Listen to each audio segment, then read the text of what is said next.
Mari berdakwah. Inilah materi pembahasan kita kali ini. Seakan-akan materi ini bukan tertuju kepada kita sebagai orang awam. Tapi jangan khawatir, kita juga bisa kok menyampaikan suatu kebenaran yang datangnya dari Allah dan Rasul-Nya, hanya dengan cara yang berbeda.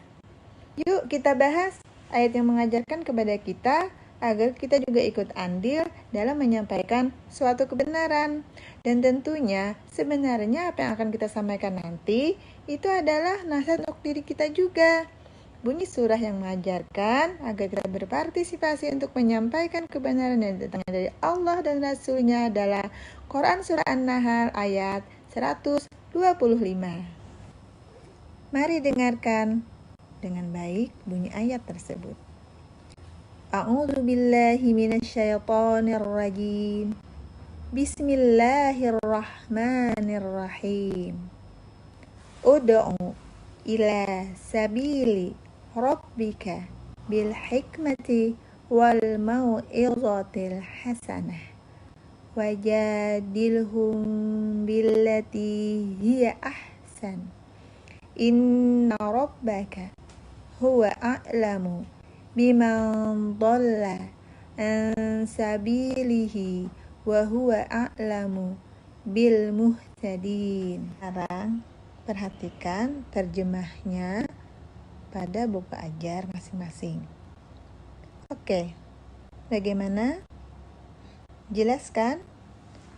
Kita diperintahkan untuk menyuruh manusia kepada jalan Tuhanmu.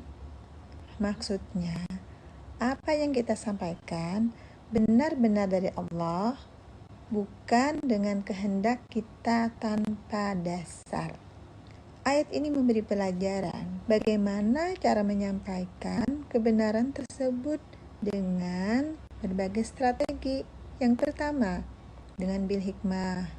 Yang kedua, dengan mau'izatil hasanah. Yang ketiga, dengan debat yang baik. Strategi pertama, dengan bil hikmah. Maksudnya, pandai menyiasati keadaan. Seperti apa contohnya? Yang pertama, membuat kartu nama, disisipkan kata-kata motivasi kebaikan atau ayat Al-Quran dengan terjemahnya. Yang kedua, majalah dinding dengan desain yang menarik pastinya. Di balik desain terdapat kalimat ajakan kebaikan. Yang ketiga, memposting gambar-gambar tips sendiri atau hasil karya orang yang sudah ada. Boleh postingan tersebut di status Instagram, Facebook. Yang keempat, lagu-lagu Islami. Yang terakhir bisa dalam berbentuk puisi. Strategi kedua, dengan mau'izatil hasanah. 1. Cerita-cerita nyata kehidupan yang bernuansa agamis dituangkan dalam bentuk karya tulis. Yang kedua, mengarang cerita inspirasi kehidupan. Yang ketiga, bercerita tentang kehidupan yang patut ditiru atau yang harus kita hindari. Yang keempat, membuat film penuh hikmah. Yang kelima, main drama misalnya seperti Anak Durhaka.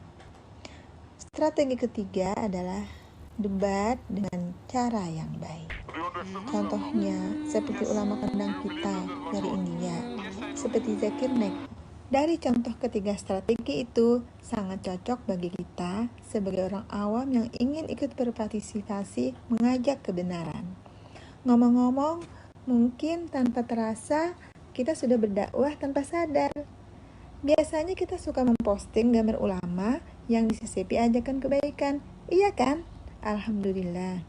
Baiklah, bunyi ayat terakhir Quran Surah An-Nahl 125 tersirat bahwa Allah memotivasi kita jangan berputus asa untuk menyampaikan suatu kebenaran walau kadang orang kita ajak belum berubah.